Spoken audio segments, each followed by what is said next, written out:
let's get back into Nigerian market space, because the foremost power generation solutions provider and the first listed energy power on the Nigerian exchange, Geregu Power PLC, and the German top energy company, Siemens, have signed a memorandum of understanding to jointly develop solutions for capacity expansion at the Geregu Power plant located in Kogi State. Geregu Power announced over the weekend that the Siemens deal was to ramp up on its energy output towards ensuring the sustainable, resilient, and efficient power generation, while safeguarding the productive life of its assets, which will support the growth and sustainability of the Nigerian electricity supply industry. The Geregu Siemens signing ceremony, which took place in Berlin last Wednesday, involved discussions and proposed implementation of various solutions, from the upgrade of the Geregu Power Plant, Geregu 1 power plant, from its current capacity of about 435 megawatts to 1,200 megawatts. I'm going to take that up with my guest. But back on Market Street, the Nigerian Labour Congress and other workers' unions today made good their threats to shut down the country's economic and business activities if their demand for a new minimum wage was refused. Today, commercial airlines and public schools were shut, as petrol distribution companies have also downed tools. So let's get on Market Street now. All of this with Chukwu, the group CEO at Carry Asset Management. A good evening to you, sir. The market never sleeps. That's how this saying goes. Not even on the labor strike day. Talk to me on this, Johnson. Good evening, Bosin. Thank you for having me. It's actually a very troubling day for everybody in the country, particularly for businessmen and virtually every segment of the economy. The total shutdown of economic activity in the country is hurting. I'm sure, Bosin, I don't know where you live, but I guess even in your studio, the studio is running, the office is running a generator. They've shut down the national grid, which affects everybody anywhere you are, particularly those in urban areas, and you talk of a period of a very strong heat condition. But beyond that, we are witnessing virtually all segments of the economy in a total shutdown. You mentioned in your comments the aviation industry had been shut down. Schools were shut down. Even the National Union of Road Transport Workers, particularly those who are involved in transportation of petroleum products, there's NUPEG, have also joined the strike. I understand today that even the National Association of Universities, the ASU, has also joined the strike. So the strike can almost be said to be total in nature. This is one of the severest strikes we witnessed in recent past. Well, what are you hearing from the investors community and what this labor strike action would mean for the financial services industry? What are you hearing? What have you heard so far today? In the first place, most people I spoke with, we are hoping against hope that the strike will not hold or that the strike will be called off at the last minute. But now that it has taken place, of course, you say the Nigerian exchange recorded a negative performance today.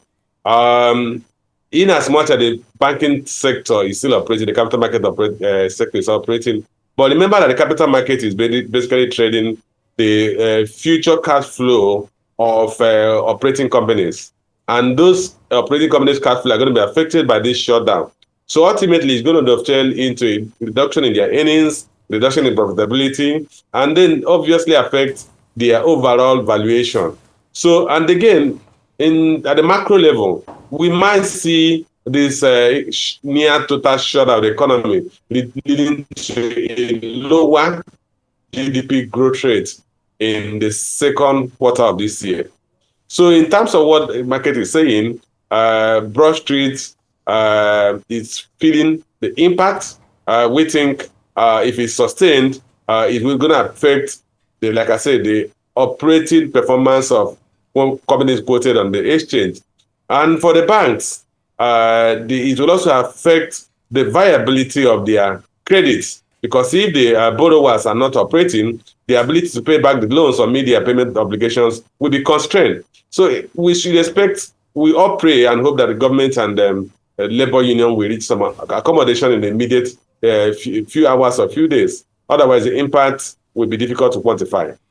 So we start in June. This is no good news. So this is the first working business day in the new month, and we're down on strike. So I'm sure. What's your outlook on the market for the new month? And I'm not sure you're surprised today that consumer goods, industrial goods, and banks took some of the heat.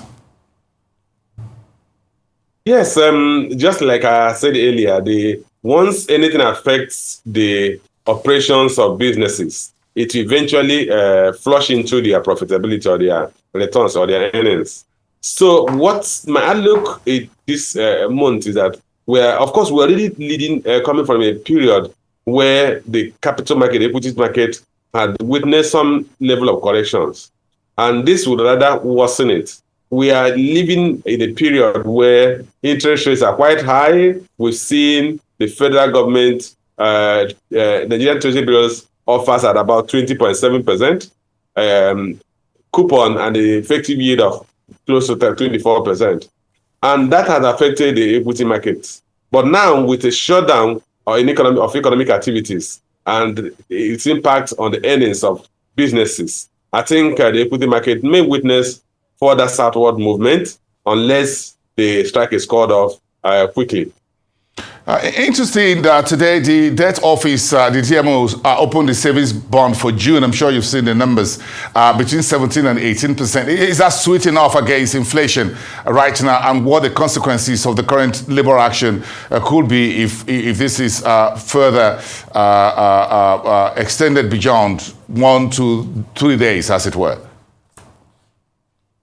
Well, if you look at the yield or the offer yield on those federal government savings bonds, then at 17-18%, it simply means that that is still effective negative real interest income for yield on those instruments, given where inflation is.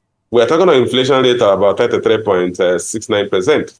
So an instrument that gives you a yield of 18% is still far below the inflation rate. So your effective yield is negative when adjusted for inflation.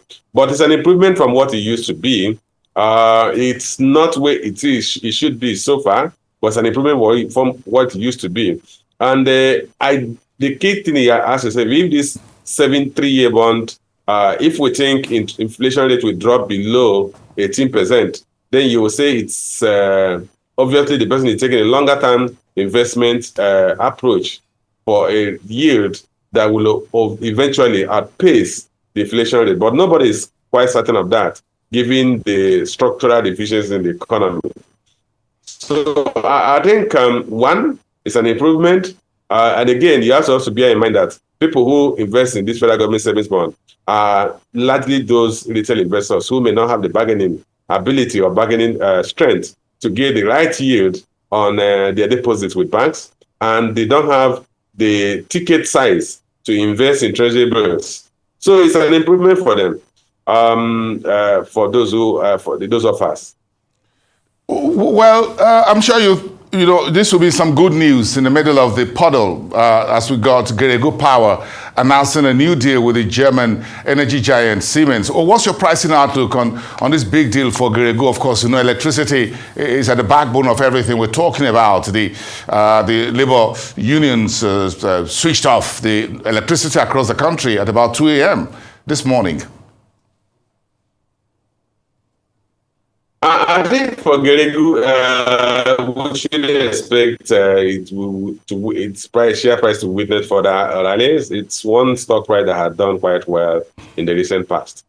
This enhancement in capacity, you did say that it could lead to an increase in their power generation capacity from about 435 megawatts to about 1,200 megawatts. That's almost tripling their capacity. And remember that they are in a business segment where they have a shared market. It's just, are you able to generate? And with the increase in tariff, which I think will reflect in the payout, in the charge-out rate for the generation companies, I think an expansion, the support or the relationship they've gone into with Siemens will see an improvement, in the bottom line of Geregu, but ultimately an improvement in power generation in the country. And we don't know that one of the bottlenecks we have is power generation. Of course, we still have bottlenecks in terms of transmission as well as distribution. But this will be a major improvement in our power generation capacity. And for Geregu and investors in Geregu, it's a positive development that could lead to an improvement in the wealth that this company offers to investors. Okay, you have any pricing target for Geregu Power in the short to near term? You know, Boston, it depends on the timeline for this expansion. So I think investors are going to be checking for the timeline for the expansion, because remember that in terms of power infrastructure development takes quite some time. You have to look at the time it will take to get the turbines that will generate additional power. You have to look at the capacity to expand the gas supply to Geregu. So it's the timeline that will determine when the pricing of these improvements in prospective earnings will be built in, will be factored in. Okay, at least we got some good news in today, despite the NLC power strike. Thank you so much. We take you. Great evening. Thank you so much for your market insights. As always, Johnson Chukwu, the Group CEO at Carry Asset Management here in Lagos. Thank you so much.